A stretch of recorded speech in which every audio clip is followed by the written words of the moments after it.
नमस्कार, good morning, कैसे हो? चलो बेटा, आज का टॉपिक हमारा क्या रहेगा? संसाधन एवं विकास। तो आज की बात को हम शुरू करते हैं। ये हमारा टॉपिक जो है भी, ये किन किन एग्जामों में आता है, सबसे पहले तो मैं ये बता देता हूँ आपको। यदि हम बात करें भारत की जितनी परीक्षाएं हैं उनमें, चाहे वो दिल्ली पुलिस हो, चाहे आपकी राजस्थान पुलिस हो, चाहे आपकी रेलवे हो, और इसके अलावा विशेष रूप से ये जो टॉपिक है भी, ये राजस्थान में होने वाली रीट परीक्षा और केंद्र सरकार की सीटेट में मुख्य रूप से आता है। ओके भी, तो हमारा जो ये टॉपिक है, आज की जो यूनिट है, ये किस किस परीक्षाओं में आती है? दिल्ली पुलिस, रेलवे, रीट और सीटेट। ओके, इन सभी परीक्षाओं में ये आती है। तो हम इस पे विचार करेंगे, संसाधन एवं विकास पे।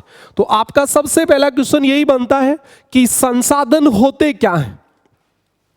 सबसे पहला हमारा क्वेश्चन यही बनता है कि संसाधन होते क्या हैं। तो आप बताइए संसाधन क्या होते हैं? शाबाश बेटा, बताओ। नहीं बता। देखो, संसाधन का मतलब होता है वे साधन जो मनुष्य के लिए उपयोगी हो। किसके लिए उपयोगी हो? मनुष्य के लिए उपयोगी हो। आप यहां एक बात जरूर ध्यान रखोगे कि मनुष्य के लिए उपयोगी हो, और मनुष्य पृथ्वी पे जितने भी हो सब मनुष्य हैं। ऐसा नहीं है कि पाकिस्तान में जो लोग रहते हो मनुष्य नहीं है। क्यों? आपके लिए कोई चीज लाभदायक है लेकिन दूसरे मनुष्यों को नुकसान पहुंचा रही है, तो इसका मतलब वो संसाधन नहीं है। संसाधन का मतलब होता है भी जो मनुष्य के लिए उपयोगी हो। सबसे इंपॉर्टेंट बात यही होती है। तो आप सबसे पहले तो इसी बात को समझे। दूसरी बात होती है बेटा, हमारे एक भूगोलवेता हुए हैं जिनका नाम था जिमरमैन। क्या नाम था? जिमरमैन। इन्होंने एक बात कही थी, और वो क्या कही थी? इन्होंने कही थी संसाधन होते नहीं अपितु बनाए जाते हैं। अब ये बात जो है भी, ये एकदम सही है कि संसाधन होते नहीं अपितु बनाए जाते हैं। ये बात आपको किसी भी परीक्षा में पूछी जा सकती है कि संसाधन होते नहीं अपितु बनाए जाते हैं। ये बात किस विद्वान ने कही? तो किसने कही थी भी? ये जिमरमैन ने कही थी। किसने कही थी? जिमरमैन ने। ओके, और जिमरमैन ने क्या कहा था वो आपके सामने है कि संसाधन होते नहीं अपितु बनाए जाते हैं। तो आप देखिए इनका कहने का मतलब क्या है। इनका कहने का मतलब है कि कोई भी चीज, मान लो पृथ्वी में सोना है, और उस पृथ्वी के सोने का हमारे लिए कोई उपयोग नहीं है, इसका मतलब सोना कुछ नहीं है। और उसको बाहर निकाल के हमने आभूषण बनाना सीख लिया, तो वो क्या हो गया? संसाधन हो गया कि नहीं हो गया? तो देखो, दोनों बातें क्लियर हो गई। एक तो वो मनुष्य के लिए उपयोगी हो गया, तब संसाधन बना। और दूसरी इंपॉर्टेंट बात ये थी कि संसाधन होते नहीं अपितु बनाए जाते हैं। तो बिल्कुल जिमरमैन वाली बात बिल्कुल सही है। जब तक ये सोना पृथ्वी के अंदर था, कोई संसाधन नहीं था। अब संसाधन बन गए क्योंकि मनुष्य ने इससे आभूषण बनाने सीख लिए। समझ में आ रही है बात? इसके अलावा देखो, जैसे हम सबसे पहले मनुष्य की प्रारंभिक अवस्था की बात करते हैं, लकड़ी की बात करते हैं। जब तक मनुष्य को आग नहीं जलानी आती थी, तब तक क्या लकड़ी संसाधन थी? नहीं थी। तुम बेटा टेंशन में तो नहीं हो ना? क्लास लाइव ऐसे चलती रहती है, वो तो मशीन चला रही है, आपको क्या टेंशन है ना? रिलैक्स रहो। मतलब लाइव देखने वाले लाइव देख रहे हैं, कोई दिक्कत नहीं है। मिंकू सैनी कह रही है सर नमस्ते। नमस्ते भैया, आजकल कम पढ़ेंगे हम, सिर्फ क्लास में मैं पढ़ा रहा हूँ, जो पढ़ रहे हैं लाइव वो पढ़ते रहें। क्यों? तो ये दोनों तरीके की सुविधा है, आप कंफर्ट रहिए। जैसे कल तक थे वैसे ही आज रहिए, कोई फर्क नहीं पड़ता इन बातों से। जो बच्चा घर बैठा पढ़ रहा है वो तो उसके चिंता का विषय है, आपके क्या चिंता है? क्यों? तो रिलैक्स रहिए और आराम से जितने भी आपके क्वेश्चन है आपको बाकायदा मौका दिया जाएगा। आप मेरे से जो भी डाउट है वो पूछ सकते हैं, है ना? और बीच में मैं उन बच्चों से भी डाउट क्लियर करूंगा जो यूट्यूब पे हमारे से जुड़े हुए हैं। दोनों तरीके की हम बातें करेंगे। तो आप यहां पे आ जाइए लकड़ी की। तो भी जब तक मनुष्य को आग जलानी नहीं आती थी, तब तक लकड़ी कुछ नहीं थी। जब उसने आग जलाना शुरू किया तो इसका मतलब लकड़ी उपयोगी होगी। क्यों? फिर लकड़ी को जला के मनुष्य भोजन बना सकता है, सर्दी से अपने आप को बचा सकता है, बहुत सारे उपयोग हो गए।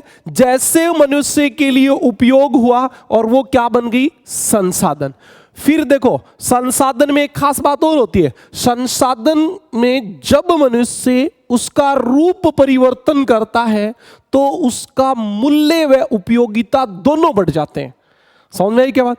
एक लकड़ी का एक लट्ठा है, हो सकता है वो 1000 रुपए का हो, और उसी लकड़ी के लट्ठे से आपने फर्नीचर बना दिया तो वो मूल्य में भी महंगा हो गया और आपके लिए उपयोगी भी हो गया। भी आपको जिस प्रकार के फर्नीचर की आवश्यकता थी, टेबल पढ़ने के लिए चाहिए, टेबल बन गया, टेबल महंगा भी हो गया और आपके लिए उपयोगिता भी बढ़ गई। एक बाहर पड़ी लकड़ी और एक टेबल की उपयोगिता में अंतर है।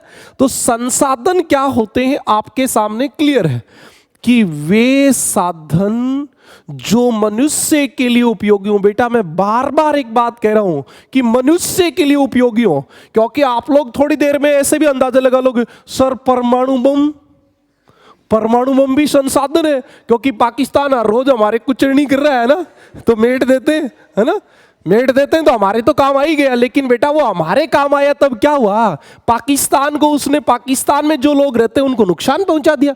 इसका मतलब ये संसाधन नहीं है, ये संसाधन नहीं है।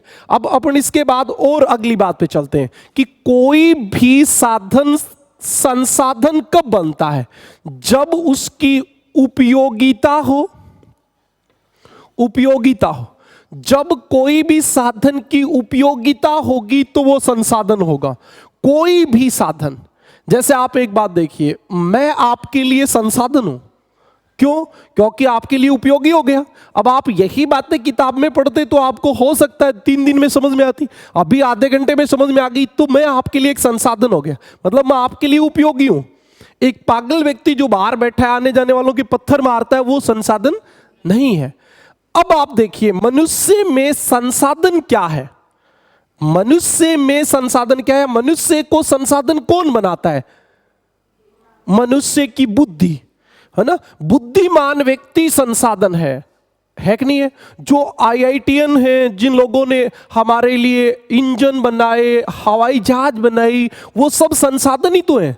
यदि वो नहीं होते तो आज ये युग नहीं होता। क्यों भाई? पहले वायर वाला फोन होता था, आजकल टेलीफोन, मोबाइल आ गया, तो ये मनुष्य ने तो बनाया ना। मोबाइल को संसाधन किसने बनाया? मनुष्य ने। इसलिए आपको एक बात और पूछी जा सकती है कि संसाधन बनाता कौन है? तो संसाधन बनाता है मनुष्य की कार्य कुशलता। मनुष्य की कार्य कुशलता व कौशल। आप ये बात देखिए कि मनुष्य की कार्य कुशलता व कौशल के द्वारा कोई भी साधन क्या बन जाता है? संसाधन।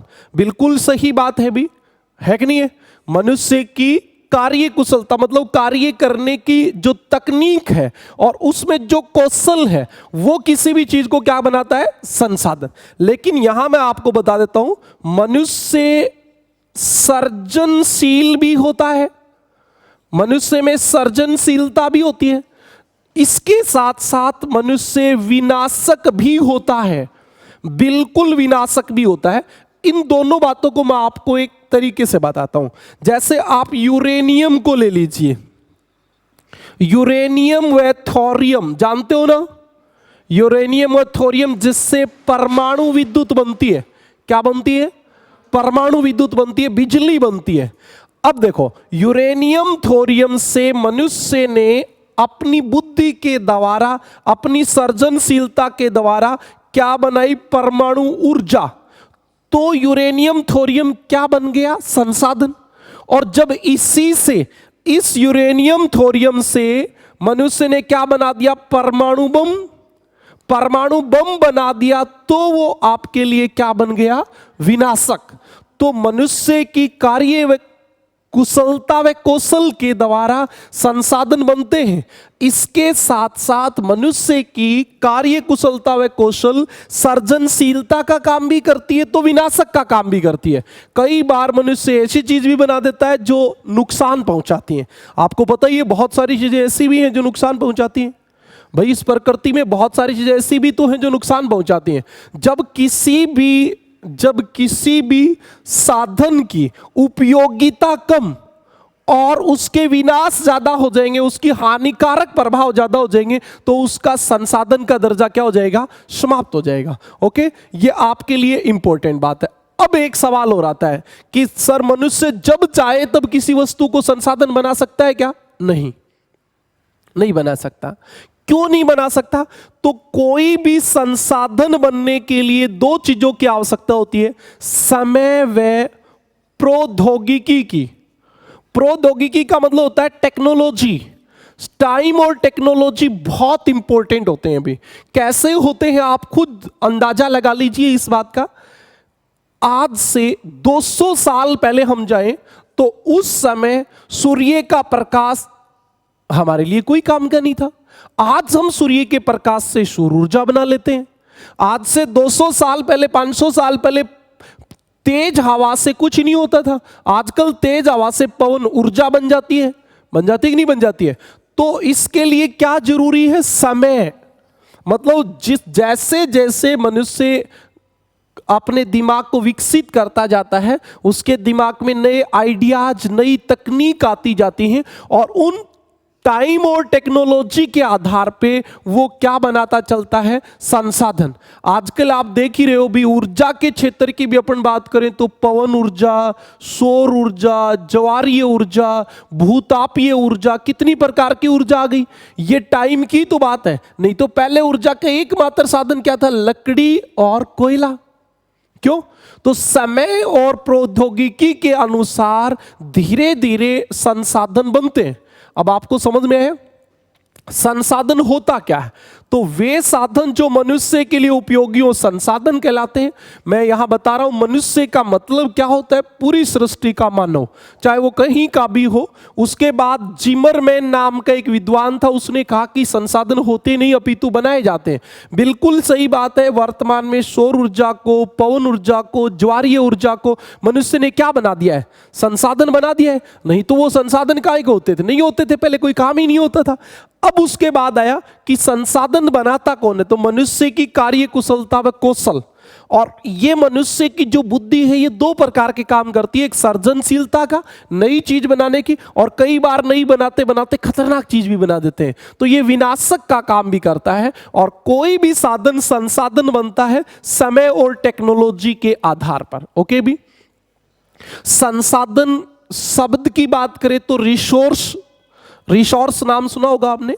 री प्लस सोर्स, वह स्रोत जो लंबे समय तक मनुष्य के लिए उपयोगी हो, क्या कहलाता है? रिसोर्स कहलाता है, संसाधन कहलाता है। अब इसके बाद हम संसाधनों के वर्गीकरण की बात करेंगे, लेकिन बेटा उससे पहले हम लिखेंगे। तो आप लिखना शुरू करो। टॉपिक डालो संसाधन एवं विकास। बोरिंग टॉपिक है लेकिन बहुत अच्छा है, पेपर में आता रहता है। तो आप इससे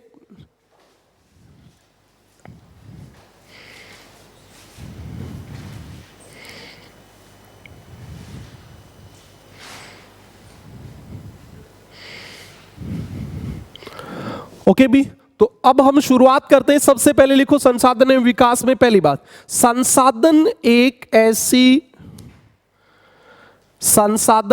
ऐसी प्राकृतिक एवं मानवीय संपदा है। संसाधन एक ऐसी प्राकृतिक एवं मानवीय संपदा है जिसका उपयोग हम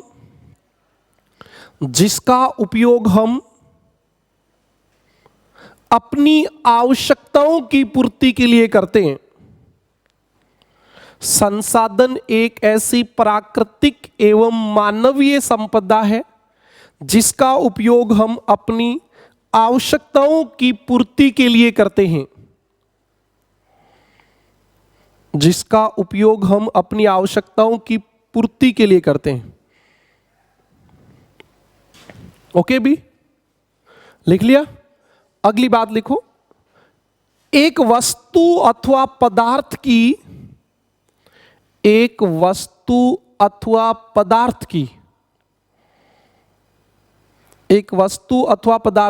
उपयोगिता उसे एक वस्तु अथवा पदार्थ की उपयोगिता, क्या भी उपयोगिता, उपयोगिता उसे संसाधन बनाती है, उपयोगिता उसे संसाधन बनाती है।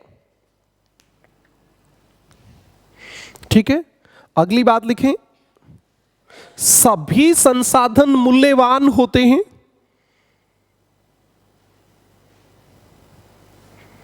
सभी संसाधन मूल्यवान होते हैं।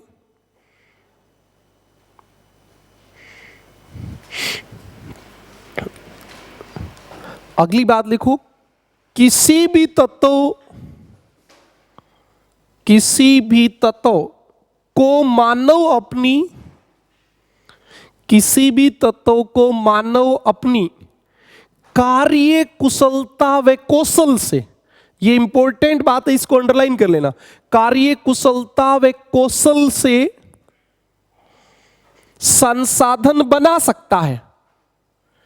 किसी भी तत्व को मानव अपनी कार्य कुशलता एवं कौशल से संसाधन बना सकता है। ठीक है, लिख लिया। अगली बात लिखें, मानवीय ज्ञान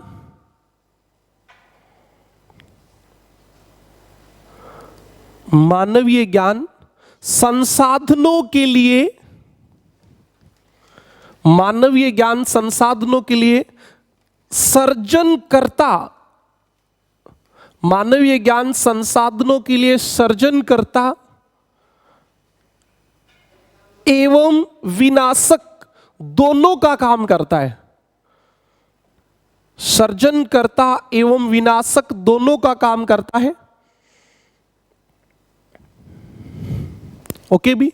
इसके बाद आप लिखें, जिमरमैन ने कहा, जिमरमैन ने क्या कहा भी? अरे क्या कहा था? संसाधन होते नहीं, संसाधन होते नहीं अपितु बनाए जाते हैं। बिल्कुल भी, अपितु बनाए जाते हैं। संसाधन होते नहीं अपितु बनाए जाते हैं। बिल्कुल सही बात है भी कि संसाधन होते नहीं, संसाधन तो बनाए जाते हैं। और सच्चाई भी है, मैंने अभी आपको उदाहरण बताया, 200 साल पहले कहां सौर ऊर्जा संसाधन होती थी, पवन ऊर्जा कहां संसाधन होती थी, यूरेनियम थोरियम कहां संसाधन होते थे। और नई नई टेक्नोलॉजी आ रही है और धीरे धीरे भी अलग अलग संसाधन बन रहे हैं। पहले हमारे लिए कोयला संसाधन था, फिर खनिज तेल संसाधन हो गया, फिर प्राकृतिक गैस संसाधन हो गई, आजकल सीएनजी वगैरह गैसें आ रही हैं। धीरे धीरे ये चीजें बदलती जा रही हैं, ईंधन का स्वरूप बदलता जा रहा है, तो धीरे धीरे संसाधन भी बदलते जा रहे हैं। क्यों? हो सकता है आज से 200 साल पहले जो चीज हमारे लिए संसाधन थी वो आज नहीं है। भाई पहले हम पत्थर को रगड़ के आग जलाते थे, आज थोड़ी जलाते हैं। आज उन पत्थरों के रगड़ने वाली बात खत्म हो गई, आज माचिस आ गई, तो माचिस संसाधन हो गई। अब हो सकता है आने वाले समय में माचिस खत्म होके लाइटर आ गए, जैसे गैस जलाने का ऐसा कुछ और आ जाएगा, तो वो संसाधन बन जाएगा, पीछे वाली चीज खत्म हो जाएगी। तो धीरे धीरे चेंजमेंट आता है। हाँ बेटा, कोई प्रश्न? चलो तो अगली बात लिखें। देखो रिलैक्स रहो, मैं आपको बताता हूं। बहुत सकता है बच्चों को ऐसे फील होता है कि सर लाइव चल रही है क्लास। पहली बात तो सर ने एक बार स्टॉप कर दी है, रिकॉर्डेड ही चलाएंगे, है ना, क्योंकि नेटवर्क की प्रॉब्लम आ रही है शायद। दूसरी बात ये कि बेटा लाइव चले तो भी ये क्लास आपके लिए, जो लोग लाइव देख रहे हैं, जो लोग लाइव दे रहे हैं, उनको तो अपने को ऑप्शन दिया है। वास्तविकता तो आपके लिए है क्लास, तो आप अपनी सभी ज्ञान की जो लालसा है वो पूरी करें। समझ रहे हो बात? ये रिकॉर्डिंग और लाइव जो है ये एक गौण बात है, पर्टिकुलर बात आपको पढ़ाना है। ओके, अगली बात पे चले तो चलो अगली बात लिखो, समय और प्रौद्योगिकी। समय और प्रौद्योगिकी, समय और प्रौद्योगिकी समय और प्रौद्योगिकी दो महत्वपूर्ण कारक हैं। समय और प्रौद्योगिकी दो महत्वपूर्ण कारक हैं जो पदार्थ को संसाधन में परिवर्तित करते हैं, जो पदार्थ को संसाधन में परिवर्तित करते हैं।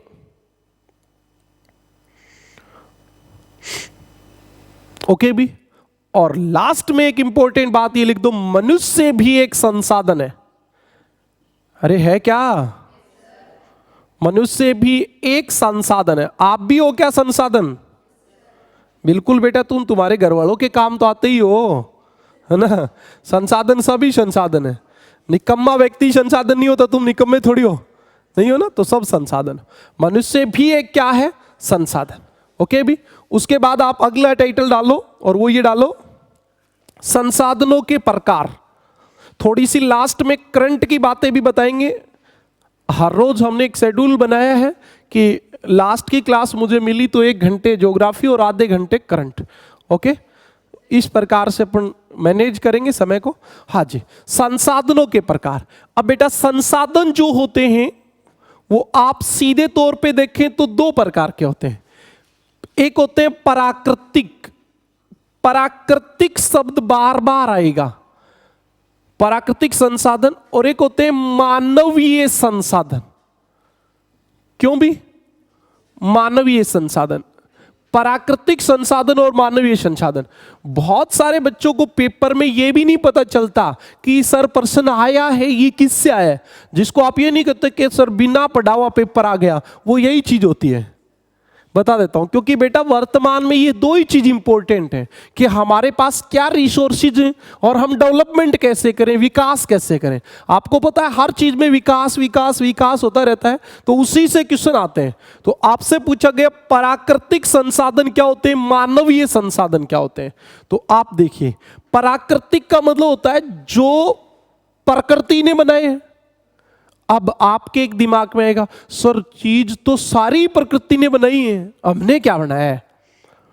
बात भी सही है, बात भी सही है बेटा, लेकिन क्या है उसको समझे कि जो प्रकृति से प्राप्त पदार्थ हम बिना ज्यादा बदलाव किए सीधा काम में ले लेते हैं, तो वो क्या है? वो प्राकृतिक संसाधन है। और उसको मॉडिफाई करके परिवर्तित करके काम लेते हैं, तो वो क्या है? मानवीय। एक बहुत अच्छा एग्जांपल बताता हूं। आपने लौह अयस्क निकाला, लौह अयस्क।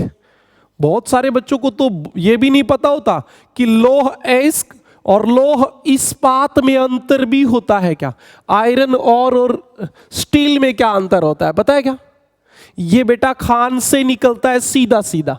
खान से जो निकलता है पत्थर के अंदर जो कुछ मात्रा में लोहा होता है और बाकी भी पदार्थ मिले होते हैं, वो लौह अयस्क होता है। आप कभी भी पढ़ोगे ना तो यही पढ़ोगे, लौह अयस्क की खान, लौह अयस्क के प्रकार। वो कच्चा लोहा होता है, मतलब खान से जो निकला वो होता है। अब उसको आपने क्या किया, थोड़ा सा शुद्ध किया और लोहा अलग कर लिया, बाकी पदार्थ अलग कर दिए, तो ये लौह इस्पात बन गया। अब लौह इस्पात कैसा संसाधन है? प्राकृतिक। लेकिन आपने इस लोहे से मान लो पाइप बना दिया, पाइप। आपने गाटर बना दी बिल्डिंग बनाने के लिए, आपने जंगला जाली बना दिया, तो वो क्या है? मानवीय। आपने इस लोहे की मशीन बना दी, आपने इस लोहे की बस बना दी, आपने इस लोहे से ट्रक बना दिया। तो आप बना तो ट्रक भी जिन चीजों से बना वो निकला तो प्रकृति से ही है, लेकिन उसका मॉडिफाई बहुत ज्यादा हो गया। तो ये जो होते हैं ये क्या होते हैं? मानवीय। और ये क्या होते हैं? प्राकृतिक। आप समझ गए होंगे मैं क्या बताना चाह रहा हूं। कोई भी प्रकार की बात हो, जैसे आप देखो पत्थर है, सीधा पत्थर बेटा, जिसको हम चेजा पत्थर कहते हैं, बेसाल्ट वाला पत्थर, पहाड़ वाला पत्थर। उस पहाड़ वाले पत्थर से आप सीधी क्या बना दो, सीधी आप दीवार बना लो, पूरा पत्थर उठा के गार में चिड़ के, तो वो क्या है? प्राकृतिक संसाधन है। और उसी पत्थर को आपने सीधा काम लिया तो प्राकृतिक संसाधन है। और इसी पत्थर को आपने क्रेशर में डाल के उसकी जीरो रोडी बना के, सीमेंट में डाल के, सिरिया लगा के बिल्डिंग बना दी, आपने पुल बना दिया, तो पुल क्या हो गया? मानवीय संसाधन हो गया। जहां तक मैं बता रहा हूं समझ में आ रहा है क्या? ये बेटा बहुत माइनर अंतर होते हैं। हर चीज को जैसे दोनों चीज है तो एक ही ना, भाई एक ही चीज से बनी है, तो हमें कम से कम समझ में आना चाहिए कि बात मैं जो कहना चाह रहा हूं वो है क्या। इसके अलावा जैसे हम कोई और एग्जाम्पल लें तो और कोई भी एग्जाम्पल हम उठा सकते हैं। भाई हमने प्रकृति में कोई वनस्पति उगी, जैसे हमारे झुंडा उगता है जिसको राजस्थान में कुच्चा कहा जाता है। कुच्चा घास होता है बेटा, राजस्थान का मरुस्थल का सबसे लंबा घास होता है। उससे आपने कोई मकान बना दिया तो वो प्राकृतिक आवास हो गया, समझ रहे हो ना। और आपने मतलब कोई बहुत ज्यादा मॉडिफाई करके कोई चीज बनाई तो कृत्रिम हो गया। तो आपको यहां एक बात समझ में आई, जो प्रकृति से प्राप्त होते हैं और सीधा हम उनका उपयोग कर लेते हैं वो प्राकृतिक संसाधन होते हैं, और जिनको बहुत ज्यादा परिवर्तित किया जाता है, बहुत ज्यादा मॉडिफाई किया जाता है, वो क्या होते हैं, मानवीय संसाधन होते हैं। ओके भी। अब ये प्राकृतिक संसाधन होते हैं, ये वापिस दो प्रकार के होते हैं। केंद्र सरकार की जितनी भी भर्ती आप देख रहे हो उनमें सब में ये क्वेश्चन आएंगे, क्योंकि आपने देखा होगा हमारे केंद्र सरकार में जो भर्ती होती है, दिल्ली पुलिस, कोई और रेलवे, उसमें ये कहा जाता है कि 10वीं तक की जो किताबें हैं वो आपको पढ़नी है। और ये बेटा 8वीं क्लास की किताब है, संसाधन एवं विकास। आपको 8वीं क्लास की किताब पढ़ा रहा हूं, और यही 10वीं क्लास में भी जो एसएस होता है सामाजिक विज्ञान, उसमें ये एक यूनिट होती है। ओके, समझ में आई क्या बात। तो इनसे क्वेश्चन आते हैं, लेकिन आपको थोड़ा समझ में आना चाहिए कि किस प्रकार के आएंगे। जैसे थोड़ा अगला चलेंगे हम तो फिर हमारे खनिज आ जाएंगे। खनिज, धात्विक खनिज, अधात्विक खनिज, लोहा, तांबा, सीसा, जस्ता, एल्युमिनियम, ये तो हमेशा आते ही रहते हैं। कोयले के प्रकार बताओ, लोहे के प्रकार बताओ, नहीं आते हैं। तो ऐसे ये धीरे धीरे अपने टॉपिक का रूप लेगा, अभी प्रारंभिक दौर है। तो प्राकृतिक संसाधन दो प्रकार के होते हैं, एक होते हैं वास्तविक संसाधन, वास्तविक संसाधन, और एक होते हैं संभाव्य संसाधन। अब ये भी मुझे तो नहीं लगता बहुत मुश्किल बात है, आसान नहीं है। वास्तविक संसाधन वो होता है, वास्तविक संसाधन वो होता है जो वर्तमान में हम काम ले रहे हैं। वास्तविक संसाधन वो होता है जो वर्तमान में हम काम ले रहे हैं। जैसे आपको बताऊं, छोटा नागपुर पठार झारखंड वाला, जिसको हम भारत के खनिजों का अजायब घर कहते हैं, छोटा नागपुर पठार का कोयला, छोटा नागपुर पठार का लोहा, राजस्थान का खनिज तेल, बॉम्बे आई का खनिज तेल, तो ये सब हम निकाल रहे हैं, तो ये वास्तविक है। अब संभाव्य क्या होता है, देखो अब बताता हूं। लद्दाख में भारतीय भू सर्वेक्षण विभाग ने यूरेनियम और थोरियम के भंडारों का पता लगाया है। अब यह पता लगाया कि वहां पे यूरेनियम और थोरियम है, लेकिन अभी निकले नहीं है। तो वो क्या है, संभाव्य संसाधन। आज से 200 साल पहले पवन ऊर्जा क्या थी, संभाव्य संसाधन। सौर ऊर्जा क्या थी, संभाव्य संसाधन। परमाणु ऊर्जा क्या थी, संभाव्य संसाधन। अब भाई आने वाली 200 साल का आज हम कैसे बता देंगे, 200 साल में कोई ना कोई नई चीज आएगी, नहीं आएगी क्या। जैसे पवन ऊर्जा, सौर ऊर्जा ही हो सकता है कोई ना कोई ऐसी टेक्नोलॉजी है कि कोई ना कोई मनुष्य से ही बिजली बना दे, क्यों, ऐसा पॉसिबल है, कुछ भी हो सकता है। तो वो जो भविष्य में होने वाला है उसको हम क्या कहते हैं, संभाव्य संसाधन। ओके, बात समझ में आ गई। मानवीय संसाधन की बात समझ में आ गई। तो आप लिखें संसाधनों के प्रकार। संसाधनों के प्रकार में पहली बात लिखो, सामान्यतः संसाधनों को देखो हम दो भागों में बांट सकते हैं, तीन में ही बांट सकते हैं। यदि तीसरे में बांटना चाहो तो तीसरा होगा मानव, लेकिन बेटा मानव तो मानव अकेला ही बचा, तो हम उसको जैसे भाई मानव को हमने तो प्राकृतिक कह सकते हैं और न मानवीय कह सकते हैं। अकेला प्रकृति का भी कोई योगदान नहीं है कि धरती से उग गया है, ऐसे कुछ होता थोड़ी है, नहीं होता है ना। और अकेला मनुष्य का भी मेरे हिसाब से कोई नहीं होता, सब कुछ मनुष्य के पास भी नहीं होता।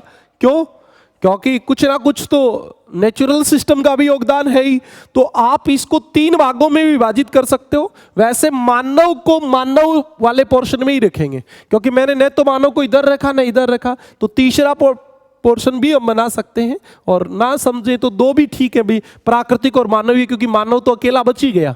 तो आप तीन भागों में डिवाइड कर लो। चलो, संसाधनों को, सामान्यतः संसाधनों को तीन भागों में बांटा जाता है। सामान्यतः संसाधनों को 3 भागों में बांटा जाता है। पहला लिखो प्राकृतिक संसाधन।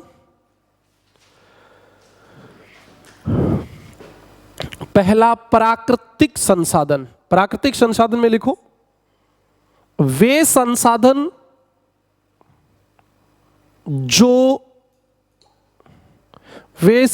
जो प्रकृति से प्राप्त होते हैं। वे संसाधन जो प्रकृति से प्राप्त होते हैं तथा बहुत अधिक संशोधन के बिना काम में लिए जाते हैं। बहुत अधिक संशोधन के बिना काम में लिए जाते हैं। प्राकृतिक संसाधन कहलाते हैं। प्राकृतिक संसाधन कहलाते हैं। जैसे वायु, जल। भाई पानी और हवा को हम कोई बहुत ज्यादा चेंज थोड़ी करते हैं। वायु, जल, मृदा को भी जैसे प्रकृति में मिली वैसे ही काम ले रहे हम। और इसके साथ खनिज, वायु, जल, मृदा, खनिज।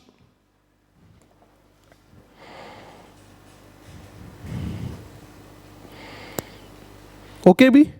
इसके बाद लिखो विकास और उपयोग के आधार पर, विकास और उपयोग के आधार पर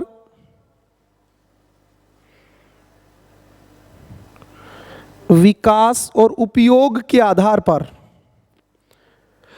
प्राकृतिक संसाधनों को, विकास और उपयोग के आधार पर प्राकृतिक संसाधनों को 2 वर्गों में बांटा जाता है। 2 वर्गों में बांटा जाता है।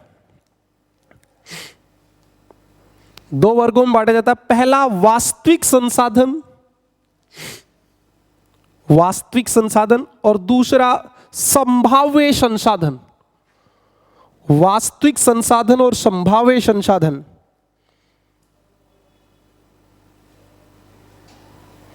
ओके भी। नीचे लिखो वास्तविक संसाधन वे होते हैं, वास्तविक संसाधन वे होते हैं जिनकी हमें मात्रा ज्ञात होती है, जिनकी हमें मात्रा ज्ञात होती है तथा वर्तमान में हम उनका उपयोग कर रहे हैं, तथा वर्तमान में हम उनका उपयोग कर रहे हैं। वर्तमान में हम उनका उपयोग कर रहे हैं। जैसे छोटा नागपुर पठार का कोयला, राजस्थान का खनिज तेल, दोनों हम वर्तमान में निकाल रहे हैं, काम ले रहे हैं। जैसे छोटा नागपुर पठार का कोयला तथा राजस्थान का खनिज तेल।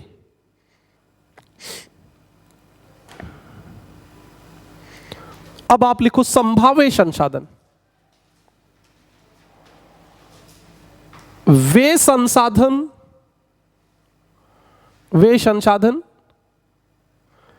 जिनकी वर्तमान समय में, वे संसाधन जिनकी वर्तमान समय में संपूर्ण मात्रा ज्ञात नहीं होती, संपूर्ण मात्रा ज्ञात नहीं होती, अर्थात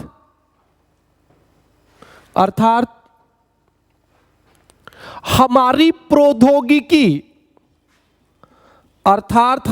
प्रौद्योगिकी उन संसाधनों के दोहन में, हमारी प्रौद्योगिकी उन संसाधनों के दोहन में असमर्थ होती है। उन संसाधनों के दोहन में असमर्थ होती है।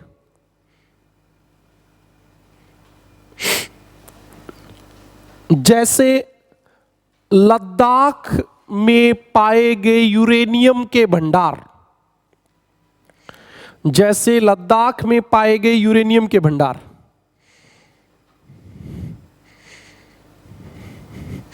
ओके भी, बात समझ में आ गई? प्राकृतिक संसाधन क्या होते हैं, इसमें मूल बात यही है कि प्राकृतिक संसाधन क्या है, मानवीय संसाधन क्या है। संभाव्य का बेटा आपको पता ही है कि आज किस किस चीज को हमें काम ले रहे हैं, जो अभी हमारे काम नहीं आ रही भविष्य में जो आएगी वो संभावना है, तो वो संभाव्य संसाधन है। ओके, अब आप लिखिए मानवीय संसाधन 2 नंबर पे।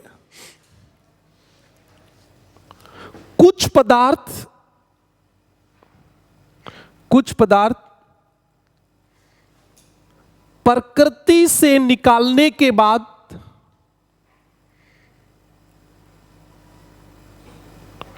उनका मूल रूप बदलने के बाद, कुछ पदार्थ प्रकृति से निकालने के बाद उनका मूल रूप बदलने के बाद काम आते हैं, उनका मूल रूप बदलने के बाद काम आते हैं, जिन्हें मानवीय संसाधन कहते हैं। मूल रूप बदलने के बाद काम आते हैं, जिन्हें मानवीय संसाधन कहते हैं।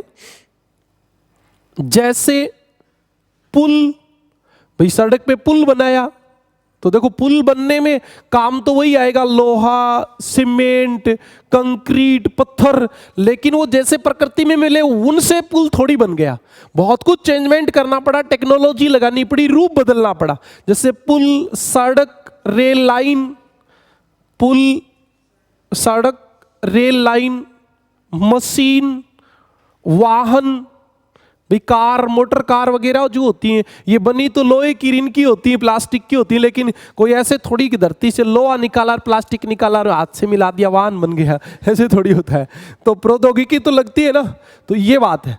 अब आप लिखो अगली बात, प्रौद्योगिकी भी यानी कि टेक्नोलॉजी, प्रौद्योगिकी भी एक मानव निर्मित संसाधन है। प्रौद्योगिकी भी एक मानव निर्मित संसाधन है। और तीसरा हमारा संसाधन कौन था भी? मानव।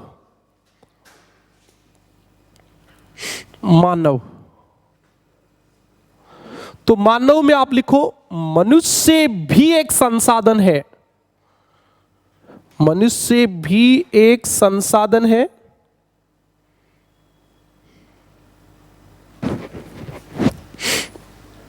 लिखो मनुष्य का ज्ञान व कौशल,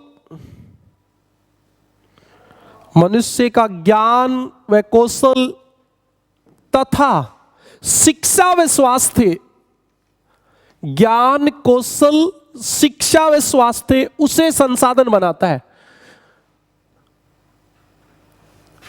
ठीक है भी, ज्ञान, कौशल, शिक्षा, स्वास्थ्य। देखो मैंने ज्ञान और शिक्षा दोनों चीज जोड़ी, क्यों? क्योंकि अनपढ़ व्यक्ति जो पढ़ा लिखा नहीं है लेकिन उसके पास ज्ञान है बहुत सारा, तो वो भी संसाधन है। अनपढ़ आदमी तो ऐसी बात बता दे कि पढ़े लिखे को आए ही नहीं, क्यों नहीं आ जाती है क्या? अनपढ़ आदमी तो गणित के ऐसे ऐसे सवाल बता देते हैं, ब्याज पढ़े लिखे लोगों से निकलता नहीं है, क्यों?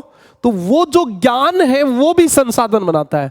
शिक्षा, स्वास्थ्य, स्वास्थ्य का मतलब एक व्यक्ति जो चल उठ नहीं सकता, बोल नहीं सकता, कोमा में पड़ा है, तो क्या वो संसाधन है? नहीं। तो ये इस प्रकार आपके संसाधन थे। ओके भी, अब हम बात करेंगे किसके आधार पर?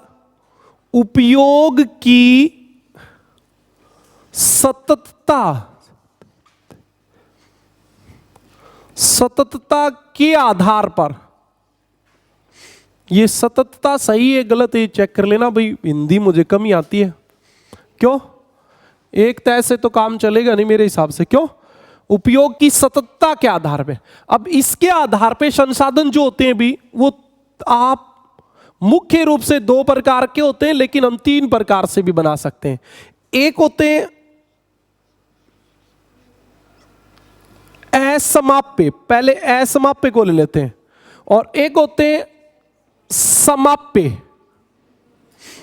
देखो, उपयोग की सततता कि कितने दिन तक उसे काम लिया जाएगा, इसके आधार पे संसाधन दो प्रकार के होते हैं, असमाप्य और समाप्य। तीसरा जो रूप होता है वो होता है चक्रीय। तो बेटा इसका कोई बहुत बड़ा रोल नहीं होता। पानी और लोहा चक्रीय होता है, सोने को भी आप चक्रीय कह सकते हो, क्योंकि सोने का आभूषण बना, फिर तोड़ के फिर बन जाता है, फिर तोड़ के फिर बन जाता है, खत्म थोड़ी हो जाता है।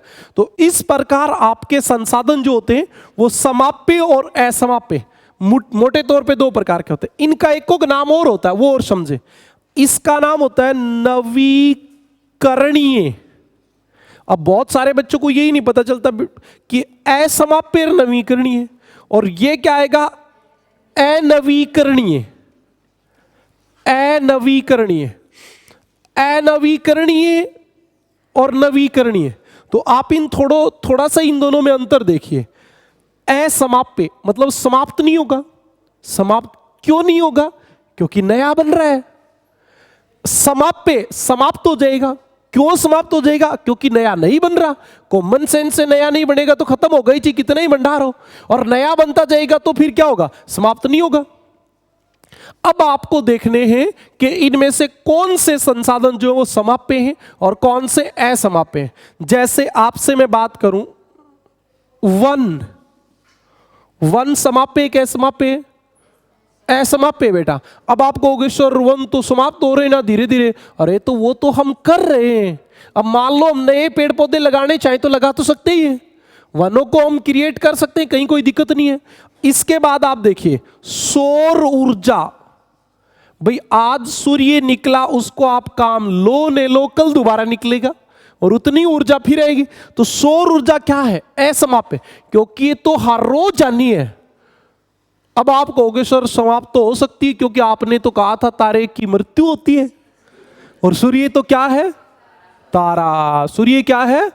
तारा। और सूर्य की मृत्यु तो होगी, लेकिन बेटा सूर्य की मृत्यु होगी 10 अरब वर्ष बाद। 10 अरब सॉरी, टोटल आयु 10 अरब है, और उसमें से आधी चलेगी 5 अरब के आसपास। 5 अरब साल बाद सूर्य तारा मर जाएगा, और उसके बाद सूर्य का प्रकाश नहीं आएगा। गड़बड़ हो गई ना कि सर ये तो समाप्य है। तुम लोग क्या करते हो बेटा, पेपर में बैठने के बाद बहुत विद्वान बन जाते हो, है ना, कि दिमाग लगाओ 5 अरब साल पाछे तो सामड़ेगी आगो, मतलब गड़बड़ तो सही। तो बेटा 5 अरब वर्ष में मनुष्य के कितने ही जीवन हो जाएंगे। और ये समाप्य और असमाप्य मनुष्य के जीवन के आधार पे वर्गीकरण है। मनुष्य के 5 अरब साल में कितनी पीढ़ी आ जाएंगी, तो इसको मतलब कौन सामड़े, है ना। सौर ऊर्जा जो है वो क्या है? असमाप्य। अब अगला क्वेश्चन आपसे पूछने वाला हूं, वो भी बहुत इंपॉर्टेंट है। मृदा असमाप्य है। बहुत सारे बच्चे जो होते हैं सर मृदा अनुपजाऊ हो जाती है, तो बेटा हम उसको उपजाऊ बना सकते हैं, कहां दिक्कत आ रही है? इसके बाद जैसे एक और बताऊं, वन्य जीव। अब ये बात तो बहुत बच्चे ये मानते हैं कि सर ये तो समाप्य है, क्योंकि हमारे जैसे आपको पता है सफेद राइनो पीछे खत्म हो गया, बहुत सारे जीव जंतु वन्य जीव रेड डाटा सूची में आ गए, समाप्त हो रहे, विलुप्त हो रहे। थोड़े दिन पहले भारत में चीता एकदम समाप्त होने के कगार पे आ गए थे, इसका मतलब ये तो खत्म होते हैं। क्यों? वन्य जीव। और फिर तुम तो पेपर में बैठे हो गुरुजी आप आके सार लगाओगा, है ना, वन्य जीव तो सामड़ेगा तो सामड़ेगा, है ना। ऐसा नहीं होता। वन्य जीवों को हम क्या कर सकते हैं उस पर आप चिंतन कीजिए। हम क्या कर सकते हैं? क्या कर सकते हैं? कुछ नहीं कर सकते बेटा। हम उसको क्या कर सकते हैं? प्राकृतिक आवास उपलब्ध करवाएंगे। प्राकृतिक आवास उपलब्ध करवाने का मतलब है जिस क्षेत्र में टाइगर रहता है और टाइगर की संख्या कम हो गई, तो हम क्या करेंगे? उस टाइगर को प्राकृतिक वातावरण देंगे। प्राकृतिक वातावरण का मतलब मनुष्य की वहां आवाजाही बंद कर देंगे। जो उसको नुकसान देने वाला कोई पशु है तो उसको हम वहां पे वर्जित कर देंगे। लेकिन टाइगर को तो कोई नुकसान वन्य जीव तो पहुंचाता ही नहीं है, टाइगर ही पहुंचाता है किसी को पहुंचाए तो। क्यों? तो ऐसे क्षेत्रों में हम पानी की व्यवस्था करके उनके लिए यदि वहां शिकार की कमी हो गई तो उनको जो शिकार के लिए जीव चाहिए वो उपलब्ध करवा के प्राकृतिक वातावरण उपलब्ध करवाएंगे हम, तो धीरे धीरे जो है वो क्या हो जाएंगे, संख्या बढ़ जाएगी। नेपाल छोटा सा देश है बेटा, उसने टाइगरों की संख्या दुगनी कर ली है अपने, और हमारे भारत में भी लगातार टाइगरों की संख्या क्या हो रही है, बढ़ रही है। आपको बाघ जनगणना पढ़ाएंगे, उसमें मैं बताऊंगा कि किस राज्य में कितने टाइगर हैं, कितने हो गए, वो भारत का टॉपिक है, यहां हम उस पर चर्चा नहीं करेंगे। हाँ बेटा, डायनासोर विलुप्त हो गया, ऐसे हजारों प्रजातियां ऐसी हैं जो विलुप्त हो गई। क्यों हो गई? तो उनके यदि प्राकृतिक वातावरण अनुकूल नहीं रहेगा तो वो धीरे धीरे समाप्त हो जाएंगे। अब आपको एक उदाहरण बताता हूं बेटा, ऐसे तो हम, जैसे मैं आपको कहूं डायनासोर कैसे समाप्त हो गए, इसका कोई उत्तर नहीं हो सकता। इसका तरीका समझो आप, जैसे आपके खेत में झाड़ी उगती है, पौधा ही तो है झाड़ी, आपके खेत में झुंडा उगता है, कुच्चा उगता है, वहां आप नहर का पानी लगाना शुरू कर दो, थोड़े दिन बाद झाड़ी और कुच्चा दोनों समाप्त। क्यों? क्योंकि झाड़ी और कुच्चा दोनों मरुस्थलीय पौधे थे और आपने नहर का पानी लगाना शुरू कर दिया। इसका मतलब आप सिंचित क्षेत्र में आ गए, तो वहां जो अब उगेगी वो शीशम उगेगी अपने आप, खाल के पास, नहर के पास नहीं उग जाती है शीशम, मतलब उसके लिए प्राकृतिक जो वातावरण था वो समाप्त हो गया। तो जैसे जैसे प्राकृतिक वातावरण चेंज होता है, बहुत सारे जीव जंतु विलुप्त हो जाते हैं, लेकिन हम चाहें तो उनको बचा सकते हैं, क्योंकि हम यदि उनको प्राकृतिक आवास उपलब्ध करवाएंगे, प्राकृतिक वातावरण उपलब्ध करवाएंगे तो वो बच सकते हैं। तो वन्य जीव जो होता है वो किस में आएगा भाई? असमाप्य में। इसके बाद और बता दूं, मानव, मनुष्य क्या है? असमाप्य। बहुत सारी लड़कियों की तो विशेष करके प्रॉब्लम होती है कि गुरुजी मैं तो मर जाएंगी थोड़ा दिन पहले, 40 साल में मर जाएंगी, 50 में मर जाएंगे। अरे ऐसे कुछ नहीं होना, आप मर जाओगी तो आपकी अगली पीढ़ी आ जाएगी। मतलब मैं आपकी बात थोड़ी कर रहा हूं, किसकी बात कर रहा हूं? मानव की। मनुष्य तो बचा ही ना, बचा कि नहीं बचा? तो मानव जो है वो क्या है? असमाप्य संसाधन है। इसके बाद आप और कोई कृषि फसल, बाजरा बूजरा गेहूं, ये कोई ऐसा असमाप्य है। बाजरा खत्म हो गया, 1 किलो बचा लो, अगली साल फिर बो लेना और हो जाएगा, क्या फर्क पड़ता है? क्यों? तो ये सब क्या है? असमाप्य। ये बेटा मैंने बहुत काम की बात बताई है। तुम पेपर में बैठने के बाद विद्वान बन जाते हो और तुम अपने हिसाब से सोचते हो, और तब आपको लगता है कि वन्य जीव तो पक्के समाप्त होते हैं, सौर ऊर्जा तो ठीक है नहीं होती, मनुष्य तो समाप्त होता ही है। अभी मैंने बताई थी सौर ऊर्जा वाली भी कोई बच्चा सोच सकता है गुरुजी थोड़ा दिन में तो चांद सूरज तो मरे तो गोए, क्यों सूर्य तो तारा ही है, तो इसका मतलब मरेगा। लेकिन बेटा वो समय बहुत लंबा होता है। ओके, अब आप आ जाइए, समाप्य कौन है? कोयला समाप्य है। जितना भी धरती में है वो एक न एक दिन खत्म होना है, क्योंकि कोयला बनने की जो समय है वो बहुत लंबा लगता है। मनुष्य की उम्र से कई पीढ़ियों के बराबर कोयला बनने में समय लगता है, इसलिए ये जो है इसकी निर्माण करने की जो गति वो बहुत धीमी है, और उपयोग हम ज्यादा तेज गति से करें तो एक ना एक दिन समाप्त होगा। इसके बाद आप आ जाइए खनिज तेल। खनिज तेल, प्राकृतिक गैस, लोहा, सोना, चांदी, भाई सब खनिज, यूरेनियम, थोरियम, कोयला, लोहा, सोना, चांदी, तांबा। अब देखो आपको एक बात कहूं, जो भी पृथ्वी से निकल रहा है वो सब समाप्त होगा। आपका गुरुजी क्यों? तो बेटा पृथ्वी में जितना बनना था वो बन चुका, पृथ्वी में जितना सोना बनना था वो बन चुका, जितना लोहा बनना था बन चुका, जितना तांबा बनना था बन चुका। जब भी आप निकालोगे समाप्त हो जाएगा। आप धीरे धीरे निकालोगे तो थोड़े दिन ज्यादा चल जाएगा, नहीं तो जल्दी समाप्त हो जाएगा। इसका मतलब जो भी खनिज होते हैं, खनिज का मतलब होता है खान खोद के जो आपने निकाला वो खनिज होता है, और जो भी खान खोद के निकाले जाते हैं वो सब क्या होते हैं भाई? वो सब क्या होते हैं? समाप्य होते हैं। ओके भी, तो आज की बात हम यहीं कंप्लीट करते हैं। क्यों? ये लिखवा देता हूं एक बार, और उसके बाद थोड़ी सी बेटा करंट की बात करेंगे। थोड़ी सी करंट में मैं आपको भारत के कृषि डाटा लिखवाने वाला हूं आज, क्योंकि ये बहुत बार पूछा जाता है भारत में चावल उत्पादन में प्रथम स्थान पे कौन है? गेहूं उत्पादन में प्रथम स्थान पे कौन है ना? और आप लोग 2014, 15, 15, 16 के आंकड़े याद करते रहते हो, नए आंकड़े आपके पास उपलब्ध नहीं होते क्योंकि किताबों में बहुत जल्दी छपके नहीं आते। तो मेरे पास ऑथेंटिक जो आंकड़े हैं वो आपको मैं लिखवाऊंगा, तो थोड़ी आप लिखें। उपयोग की सततता के आधार पर, उपयोग की सततता के आधार पर, टाइटल डालो उपयोग की सततता के आधार पर। संसाधन कितने प्रकार के होते हैं? 2 प्रकार के होते हैं। उपयोग की सततता के आधार पर संसाधन 2 प्रकार के होते हैं।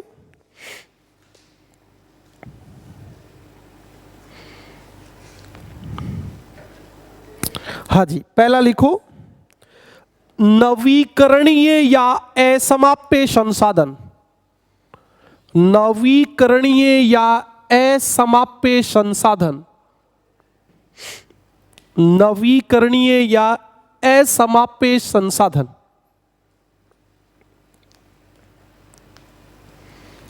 ठीक है, इसमें लिखो,